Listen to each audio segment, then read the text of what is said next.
আসসালামু আলাইকুম। Automobile technology আপনাদের অনেক স্বাগতম।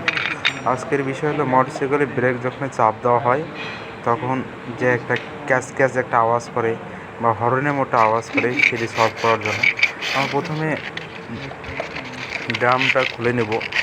খুলে নেওয়ার পর সিরিজ কাগজ দিয়ে ভালোভাবে পরিষ্কার করব এবং ভালোভাবে ঘষবো। ঘষানোর পর আমরা সুন্দরভাবে ঘষবো।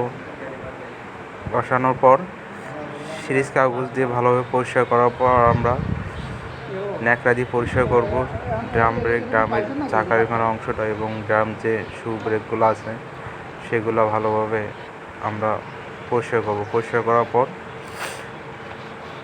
আমরা সুন্দরভাবে পরিষ্কার করলাম। পরিষ্কার করার পর আমরা লাগাইলাম। আমরা এরপর এটা যখন আমরা স্থাপন করব, লাগাবো, তখন আর সেই আওয়াজটা করবে না, ক্যাচ ক্যাচ আওয়াজটা করবে না। তারপর আমরা ব্রেক শু যখন অ্যাডজাস্ট করব তখন আমরা একটা স্ক্রুড্রাইভার দিয়ে চাপে ধরে এখানে একটা নাট আছে, নাটটা আমরা লাগাবো।